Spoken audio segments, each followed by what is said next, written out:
Hello and welcome again to another edition of Money Matters here on WBSM 1420, where we discuss everything from what's something that begins with A that starts with money, or that has to do with money. Assets. Assets, and to what's Z? Z? Yeah. Let me think about it. I'll All right. figure it out before the end of the program. Okay. But yeah, assets. We cover assets, annuities, to I mean, B we could do balances. C's we can do cash. we should do like the ABCs D, of money one day. We can do dinero. I like that idea. E we can do euro. F we can do francs. Mm-hmm. I can keep going. But you are, of course, Jose Matos. I am the money guru. Again, I feel like I've been out of here for so long. Had a little bit of a break because of the Red Sox, but we are back. And if you would like to give us a call with any of your money matters, 1-877-996-1420, 508-996-0500. Give us a call. Yes, it does not have to be about what I'm going to be talking about today. And today, what I'm going to be talking about is going to sound a little morbid, but it's part of life. Okay? It continues part of the information that I've been doing over the last quite a few programs. And today, we're going to do a checklist. What to do when a relative dies. And in my business, I do see it often that I'll have a client who passes away, and then the client comes in, and the spouse or the kids or the grandkids, and we need to do some other things. So when a loved one dies, the details that need to be taken care of by survivors may be particularly overwhelming because it is such an emotional time. This checklist is intended to be a reminder of some of the details that may need to be attended to both immediately and afterwards. And any of these, even the past programs that I've done, any of these pieces of information, if any listener needs or wants them, I can download it and just either mail it to you or give it to you if you pop into the office. Okay. The median cost of an adult funeral, and this is on the low end, so median meaning half a higher, half a lower, okay, is $7,181. And this comes from the 2014 NFDA General Price List Survey. 90 days or less from the date of death is the time limit for the executor to file an inventory and appraisal of the decedent's assets with the probate court. And if we have a phone call. We do. Okay. I'll get back to my checklist in a minute. All right. We are, hello, you're on the air with Jose Matos. Yes, how you doing? How you doing, Mr. Matos? Very good. I want to ask you a question. I keep getting mixed answers from a Roth IRA and a 401k. I'm 50 years old. What would I benefit from more, the 401k or the Roth, and putting the max in a year, every year? Okay, so I have to separate the two for you. Okay. So a Roth IRA, let's start with the IRA. The IRA is an individual retirement account. So individual meaning it's not company sponsored, whereas a 401k is a company sponsored retirement account. So unless you're self-employed, you couldn't set up your own 401k.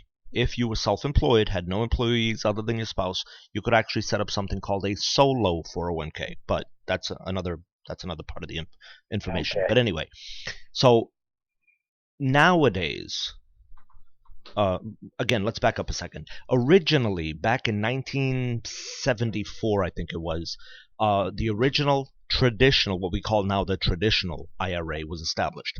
It was a deductible contribution to a retirement account for your own personal use, meaning you could establish it. At the time, it was only $2,000. Nowadays, if you're over 50, you can put away up to $6,500, and if you're under 50, $5,500, and the difference is you get a $1,000 catch-up contribution if you're over 50. So you could get a deduction. It would grow tax deferred. And when you hit 59.5 on up, you could start tapping into it. But you could potentially pay some taxes on either the amount you took out, but that would depend on other income. So around 1998, I believe it was, the Roth IRA was established. And the Roth IRA is a non-deductible IRA. You don't get a deduction for it, so you lose a benefit. But it still does grow tax deferred. And the added benefit that you get is that after 59.5, the IRA is completely tax free. Doesn't matter what your other incomes are.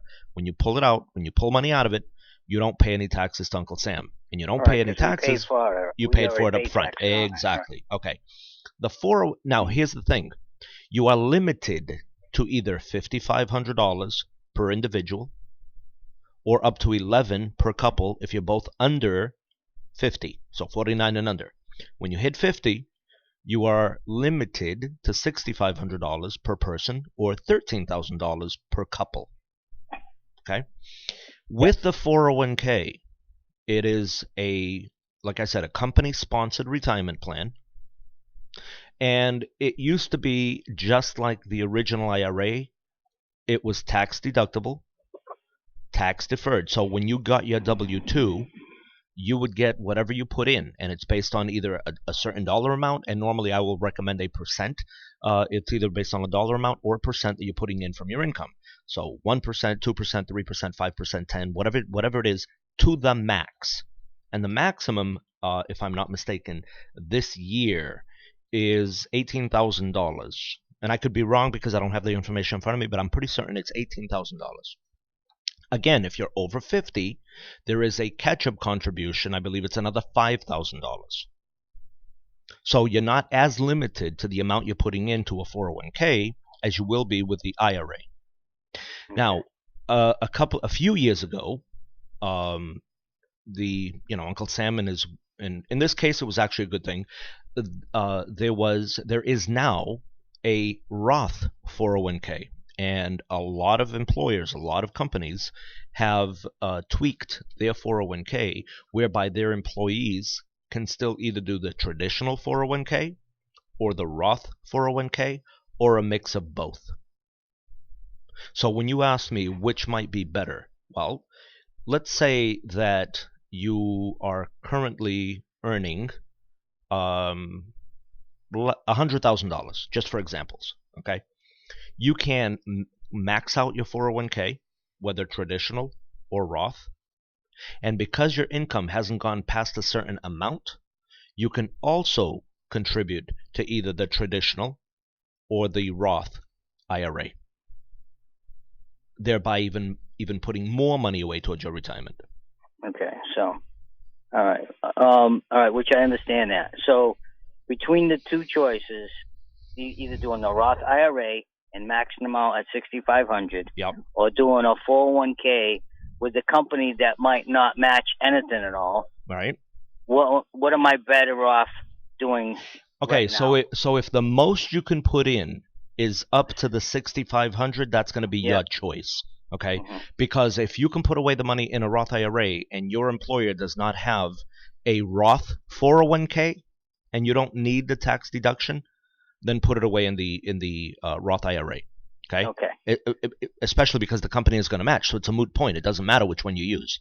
Right. But if you can put away more than $6,500 and your employer offers you the Roth 401k option, take the Roth 401k because you can put in a lot more, 3 times as much, if not more.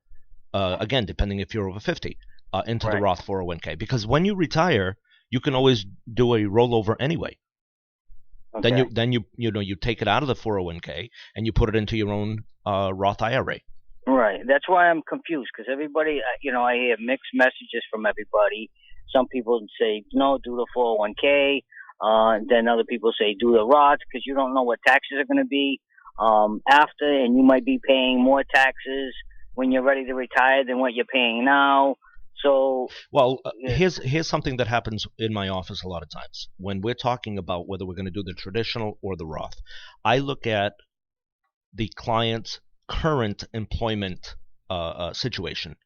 If I know that in their future they are not going to have any sort of a pension, that the only thing they're going to have is their Social Security, then I probably might recommend, more often than not, the traditional IRA to get them a tax deduction now, and then explain to them that if you limit how much you are going to take in the future, you're also going to either limit or avoid paying any taxes.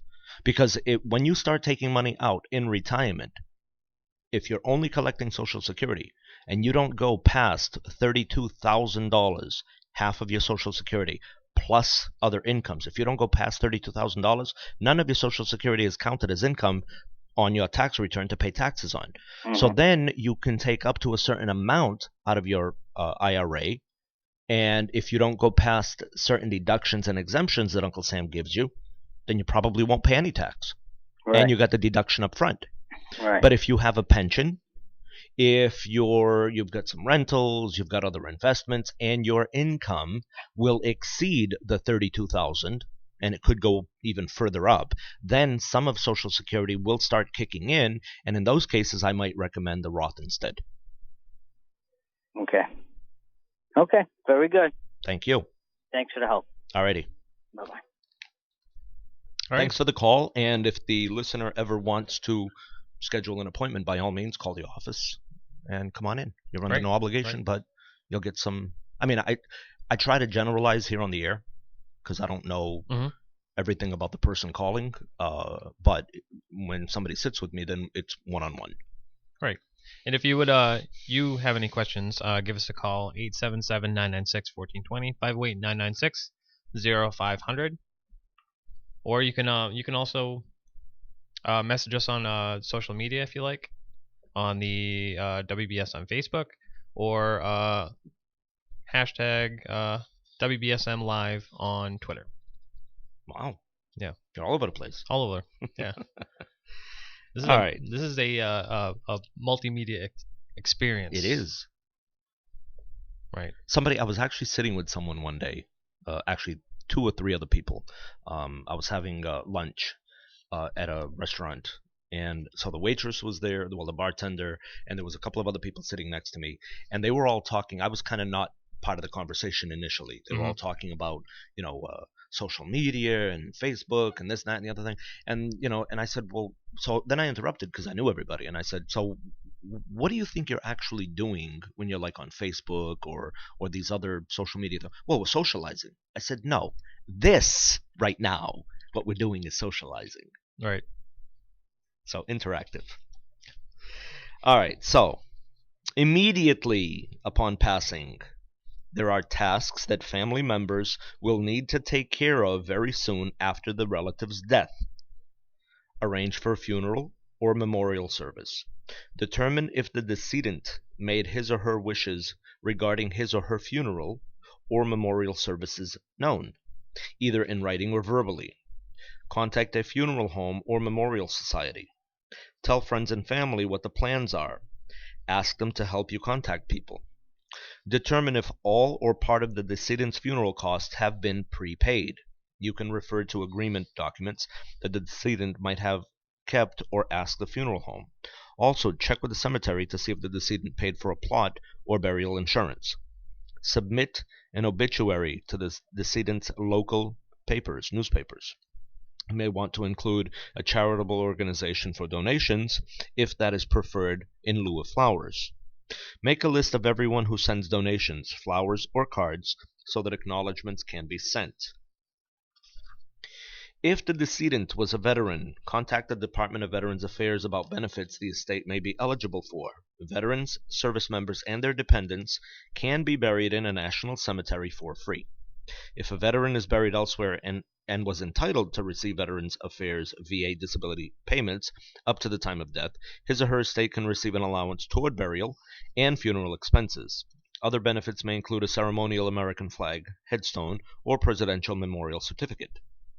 Secure the decedent's tangible property, such as silverware, dishes, furniture, or artwork.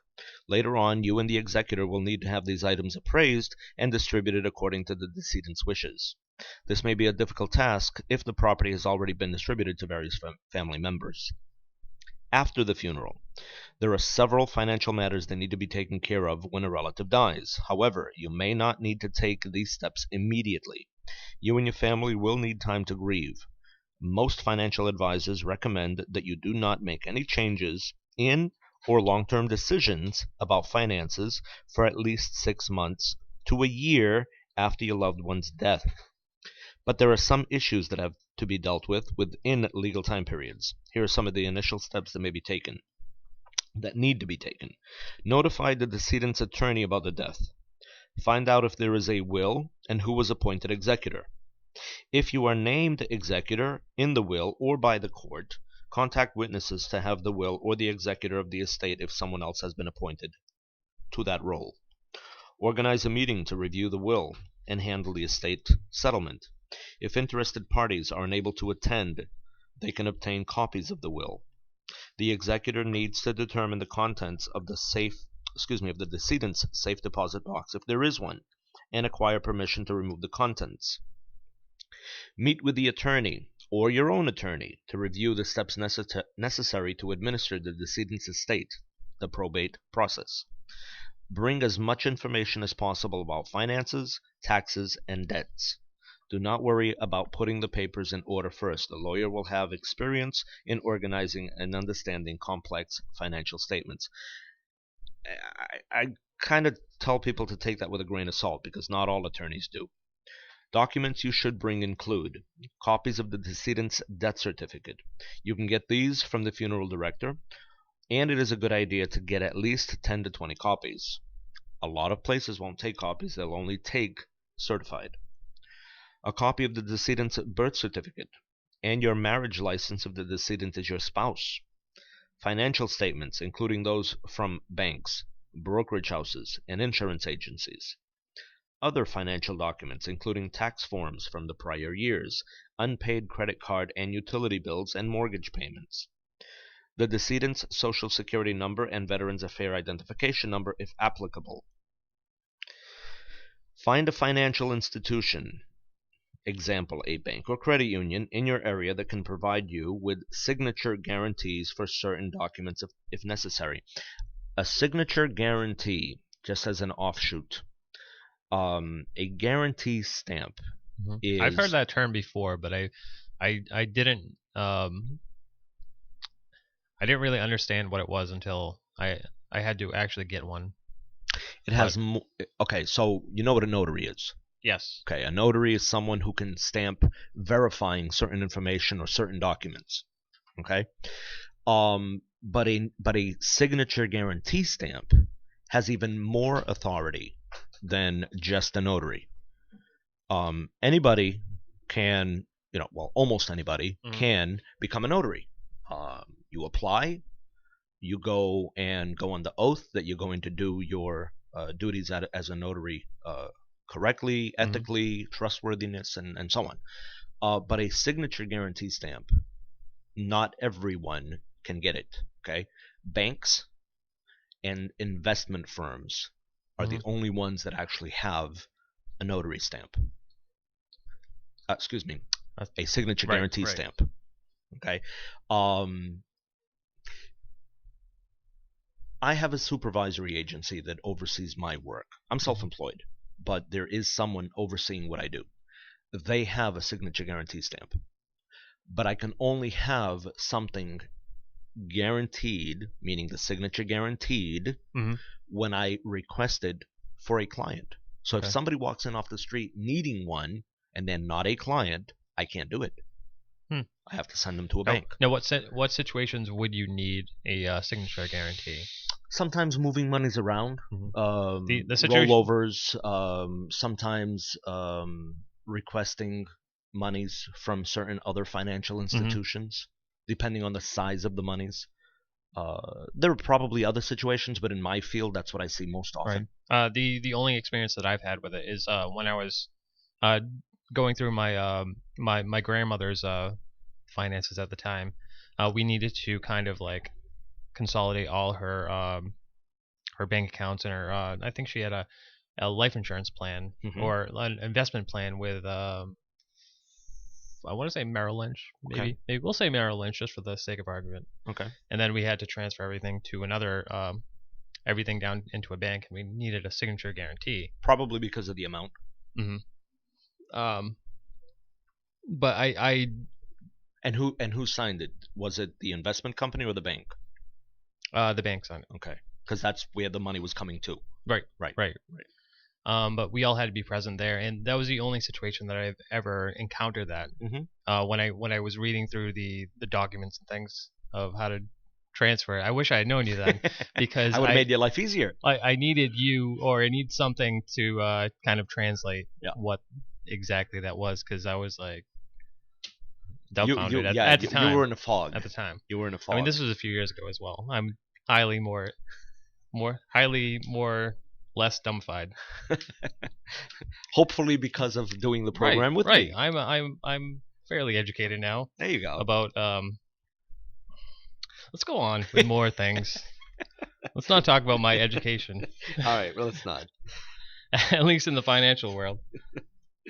All right, so notify the decedent's creditors. Close any credit card accounts. Pay them off, potentially. Bills and bequests may be paid from a single checking account. The estate, not surviving family members, is responsible for any debts of the decedent. Paying off the debts yourself only increases the net value of the estate, which may mean higher inheritance taxes. The executor is responsible for distributing property to heirs and legatees. Generally, executors do not pay out all of the estate assets until the period runs out for creditors to make claims, which can be as long as a year after the date of death. So a lot of times I will get, somebody will call me up or come into, my uncle died or my aunt died or this long lost somebody or other died, and and we're waiting for an inheritance, and boy, this is taking forever.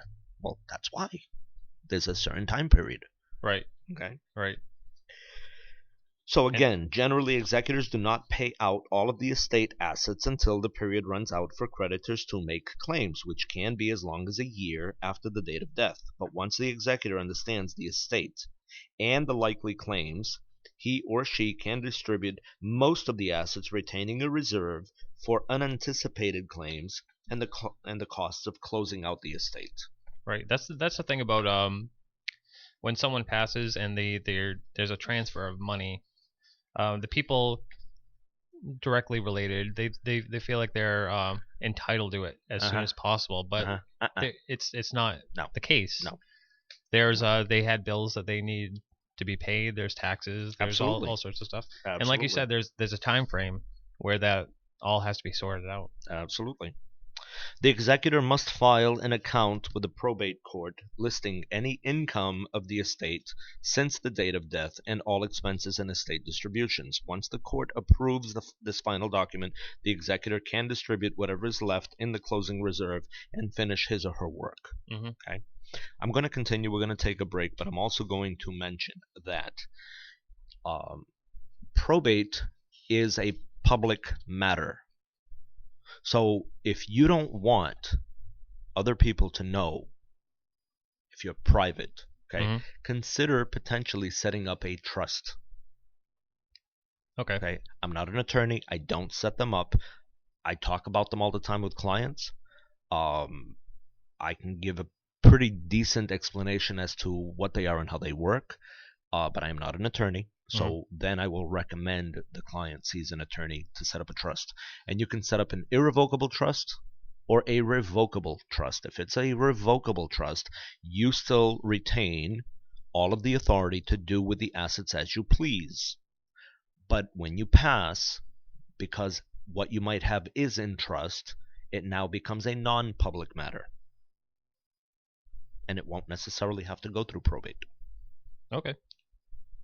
Well, maybe we'll talk a little bit more about trusts when we come back. You're listening to Money Matters here on WBSM 1420. Stay tuned. The seasons may change, but our relationship with God can sustain us through the years. The People's Christian Church of New Bedford presents the Happy Bible Hour each Sunday morning at 7 on WBSM. As we commence our 89th year of radio broadcasting, we will continue to help you grow in your relationship with God. Start your week off with a positive message of truth from His Word by listening to the Happy Bible Hour, Sunday mornings at 7 on 1420 WBSM. Sometimes we all need a little help. Community Nurses' compassionate certified nurse aides help families keep their loved ones safe and well cared for at home. It was difficult for my mother to accept the help she needed, but your kindness, compassion, and great sense of humor not only makes it easier, it gives her something to look forward to. You really make a difference in the quality of her life. Are you a CNA looking for a fulfilling job with an award-winning home care team? Community Nurse is named one of the Boston Globe's top places to work. Please visit communitynurse.com for more information.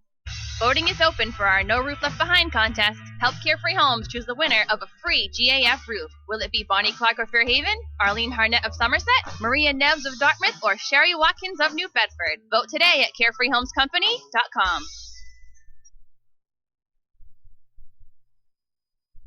This September at Newport Grand, win your share of $50,000 during our 50K Lucky Bucks cash giveaway. Friday, September 16th and 30th. 5 winners every hour from 12 to 8 p.m. Also earn 10 times points and flat screen TVs every Wednesday. Only at Newport Grand Casino. Feeling brave? Take a walk on the wild side with Jeff Musial and his exotic animals.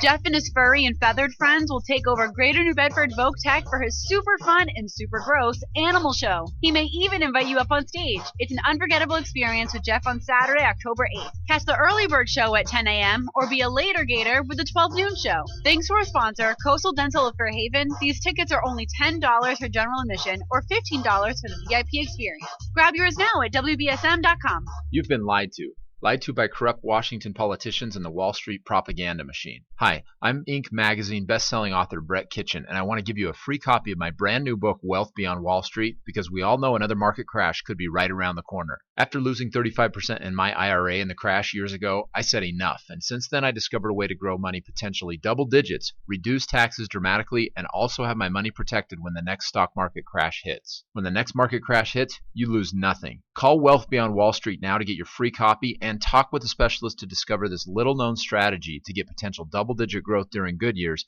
and never lose when the next stock market crash hits, all while building a tax-advantaged retirement. Call 800-925-1717 to discover this asset that people like Walt Disney and J.C. Penney use to grow wealthy. Plus, get one of just 97 free books left. We even cover shipping and handling, no credit card required. Call 800-925-1717. That's 1-800-925-1717. 1-800-925-1717. Can your business handle more exposure, more customers, and more sales? Town Square Media can help. We're currently working with over 100 local businesses to make sure they have a digital strategy that is working for them, including a custom mobile-friendly website, ranking #1 in their specialty on Google, social media, and more. Our website specialist can get you up and running in just a matter of days. Call Meredith at 508-999-6690 and stay ahead of your competition when it comes to South Coast business searches and your online reputation.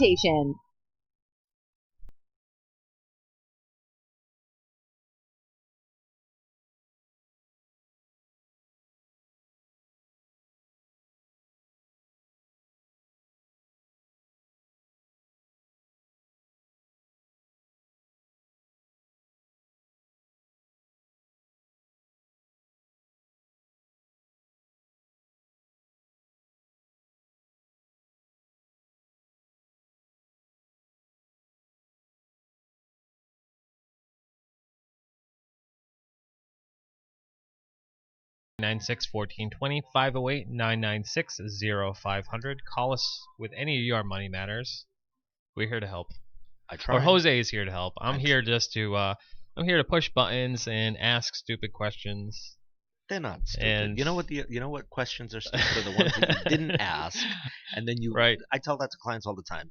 Well, this might I be a guess dumb so. question, I guess so. but I said the only dumb questions are the ones you don't ask until after you leave and you think about you should have asked. Oh, I'm and that you walk guy. out and I'm you that walk guy. out without knowing the answer. I'm that guy who is always late to the party. So especially with questions. So after I would meet with you, I would be in my car listening to some Hall & Oates or something, and then they would click in my head. Oh yeah, I should have asked them this. That. Yep. That happens. Listen, I have people that come in with a pad of questions. I'm also a list guy too. Yep. However, there's going to be that one question that, like, while I'm jamming out to some Hall & Oates. Uh-huh. I'll listen to that, and then something will click in my head, and I'll be like, man, why didn't I write that down? I had all week. Yep, it happens. I tell clients, listen, if you think hindsight's about something 20/20. else, call me. Hindsight is 20/20. It is. That's what they say. It is. All right, steps you may need to take. Check into whether any homeowners or auto insurance policies offer coverage during the probate process. Restructure any homeowners, casualty, and life insurance policies as necessary. Change the registration of investment securities by contacting the decedent's financial advisor or brokerage firm and make sure any orders are immediately suspended, meaning buy or sell orders. Change the title on any property, including real estate and automobiles, owned by the decedent. Contact financial institutions to determine what information they need and how to change the registration on any accounts the decedent may have had. If you have any joint bank accounts with the decedent, have the latter's name removed.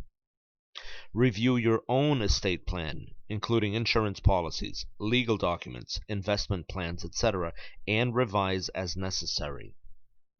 File a federal estate tax return within 9 months of the death if the estate's value exceeds the estate tax exemption for the year of death. Right now, I believe the exemption is on just under, just right around 5,500,000. It's 5,400,000 and change, if I'm not mistaken. Mm-hmm. It is essential to seek advice from an experienced estate planning professional. It may also be necessary for a final tax return to be filed on behalf of the decedent. Contact the Employee Benefits Department of the decedent's employer to determine what death benefits may be payable and to whom. A lot of people have life insurance through their employer, whether it's one-time salary, sometimes given by the employer, and then maybe they might have purchased 2 or 3 or 4 times salary. They're paying for it out of their payroll, but it's available. If it's available. It may be necessary to provide several certified copies of the death certificate as well as other requested documents. Understanding benefits. Determine how to arrange for any income you may be getting from the decedent's retirement plan benefits, union survivors benefits, Social Security, veterans benefits, and life insurance policies. Social Security benefits. If the decedent was receiving Social Security benefits, notify the Social Security Administration promptly. If you are the spouse of the decedent, you will need to go to your local Social Security office in person. Bring the decedent's Social Security number, death certificate, a certified copy, and proof of relationship, such as a marriage license and the decedent's birth certificate. A spouse or any minor children who are living with the decedent at the time of death receive a one-time Social Security payment. A widow or widower can also receive monthly benefits, generally beginning at age 60 or at any age if he or she is caring for eligible minor under the age of 16 or disabled children. Unmarried minor children under the age of 18 or 19, if they're still attending high school, receive monthly Social Security benefits. If you are divorced from the decedent after a marriage of at least 10 years, you may be eligible for Social Security payments. Call the Social Security Administration office. I have a number, Monday through Friday, 7 to 7, to find out more information. Veterans benefits. Call the Department of Veterans Affairs. I also have a number to find the office nearest you. You should go to the office in person and bring the decedent's birth certificate, Social Security number, death certificate, and a Veterans Affairs records. Benefits going to a spouse and heirs may include pension payments and financial aid for education costs. Insurance benefits. If you are the beneficiary under an insurance policy, contact the insurance company or agent to obtain the death claim forms you will need to complete and submit. With the forms, you will need to include a certified copy of the death certificate. Retirement plan and pension benefits. If you are the beneficiary of any retirement or pension plan of the decedent. Call the Employee Benefits Department of the company that sponsors the plan and determine what your payment options are and what paperwork the plan requires you to submit. Happens in my office all the time. Well, not all the time. I don't have people dying left and right, but when a client passes, if they have benefits with me, I make the call for them. They call the office. They tell me my wife or my husband or my parent passed. I make the phone call to the investment companies, to the retirement companies, to the life insurance companies, and then I go through other things by asking them if they were still working. Do they have any benefits through their employer? Did they have any benefits through the local bank or credit union? There are a lot of banks or credit unions that offer life insurance. Some are accident only, but not all. Some are a regular benefit. And then I help them through that whole procedure. The client comes in, I help them fill out the paperwork, they get the proceeds, and then they decide what they want to do with it. Down the road, the probate process can be lengthy, sometimes stretching to 2 to 3 years or longer. In some instances, however, probate may be avoided completely, such as when an estate consists of trust assets, which is what we were talking about earlier. The executor should be able to anticipate how long the settlement of the estate will take.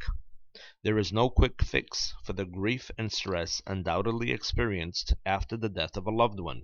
Survivors are often counseled to put off making any extraordinary changes in their lives, such as moving, reinvesting assets, or selling the family home too soon after a loss.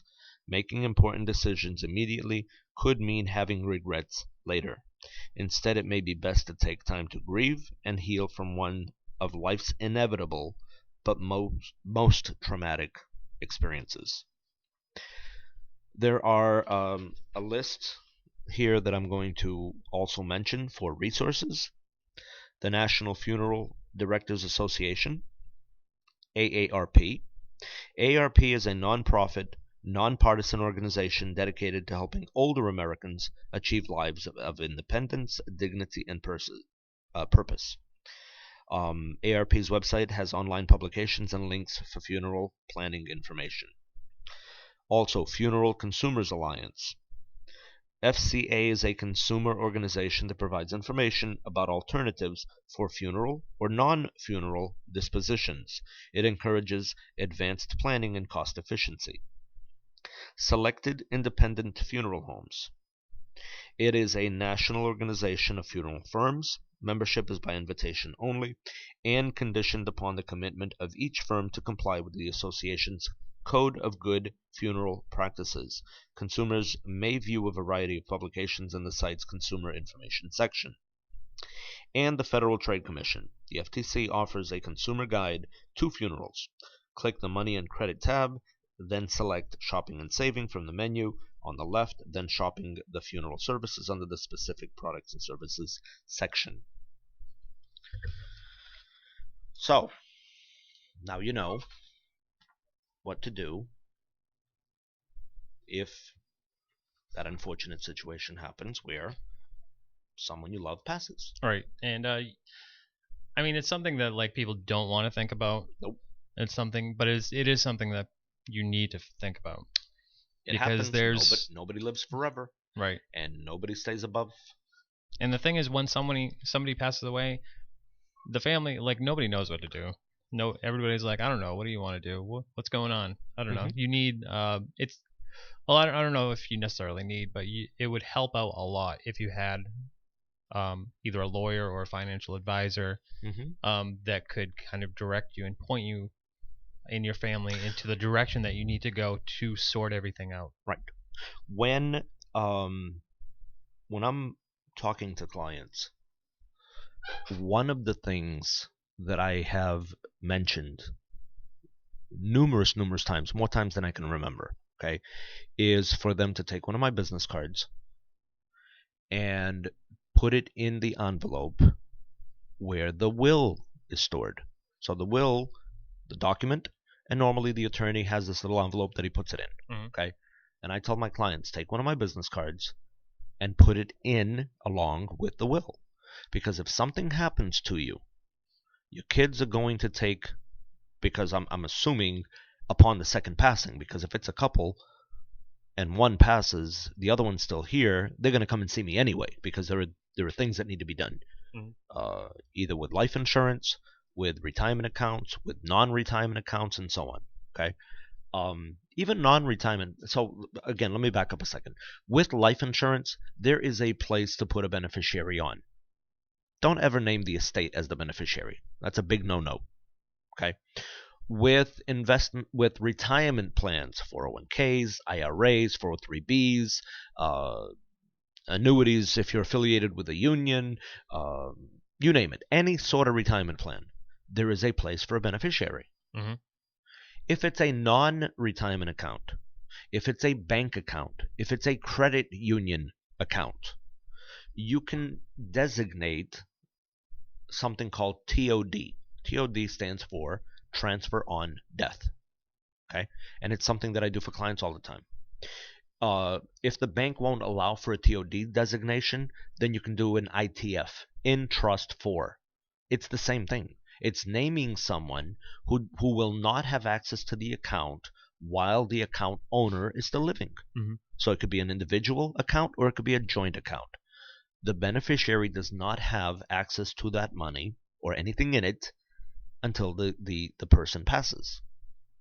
A life insurance contract will not be paid unless the person passes, or nowadays a lot of companies offer it's a terminal illness benefit, whereby if you are terminally ill and you have 6 months or less to live potentially, you can access some of the death proceeds prior to passing. Mm-hmm. And if you do, then when you do pass, then the balance of the proceeds are paid out to the beneficiaries. And you know, I kind of think that's a good idea, because you can do something with your family knowing that you have a short time frame left, Mm-hmm. but you can do something with your family. But again, the beneficiaries don't have access to any of that until someone goes. Okay.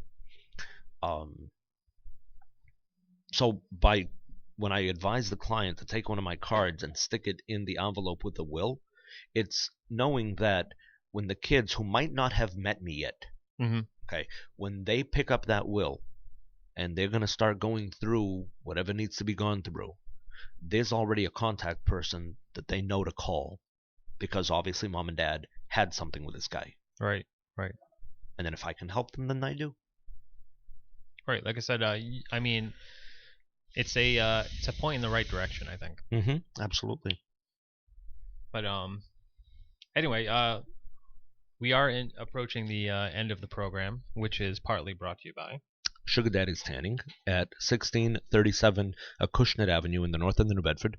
Telephone number there is 508-996-6400. You can go in for a 20-minute lay-down bed, a 7 to 9 minute stand-up unit. You can buy some great lotions, some packages, daily visits, weekly, monthly, unlimited. You can upgrade to different beds, great lotions, and you will walk out of there looking like you have just gone to maybe New Zealand. Ooh, that's nice. That's nice. Yeah. I don't know. Does it get that hot down there? It's warm down there. Is it? Yeah. It's beautiful. Right. I've seen pictures. I've never and been, things. but I've seen pictures Yeah. also, yes. That's one of the places I would like to go. New Zealand. Mm-hmm. There's so much to see in this world. Maybe with after a few years of your financial advice, maybe I could see that. Maybe I could swing it. Maybe I could afford it. Absolutely. But how can people get a hold of you during the week? They can visit the office, but better is to call, schedule an appointment. You're under no obligation to do anything, but if you want some information, you come in. You can call 508-678-3715. My office is located in Westport, Mass, on State Road, 725 State Road. Right, so it's in the area. It's local. It's in the area, yeah. Stone's throw away. Mm-hmm. Okay. And it's great for directions. It's either Route 6 or 195. Mm-hmm. Get off at exit Reed Road exit, or exit 9 or 10, either 88 or 9. which is not 88. And then Route 6, and you find my office, and I've got great parking. Oh, nice. Yeah. And no meters. And no meter parking? No meters. Oh, fancy. Spare no expense. Absolutely. When you call, one of the girls will answer. She is going to ask you some questions to kind of pre-qualify why you're coming in. Right. You know, are you coming in for life insurance? Are you coming in for investments? Are you coming in for retirement planning, and so on? Are you coming in for taxes? Okay. She'll pre-qualify you and tell you what to bring in. First and foremost, tax return, because inevitably questions come up about what if I do this or what if I do that, and what a tax implication is going to be. And if you don't bring your tax return, I won't know your numbers, and I guarantee you won't remember them either. No. See? Because I don't think Nope. I don't remember my numbers last year. I want to say 27. That probably was a good number last year. Like $27. Does that sound right? I maybe couldn't tell you. I don't know. It could be. It could not be. Right. But it is good because you need you're a guy who likes to do your research, going by the manila folder that no one can see right now, but you like to be prepared. Absolutely. Right. Well, that just about does it for this week's program. If you would like to tune in next week, we are going to be on the air. Hopefully, I don't know if the Red Sox are on or not, but we will be here next Tuesday. Not Tuesday. Saturday. Next Saturday at 2 o'clock. 2 o'clock to 3 Yeah. o'clock. It's your chance to get some free financial advice and maybe some general money talk about your financial future. Absolutely. Your family's financial future, kids' financial future, your goldfish financial future.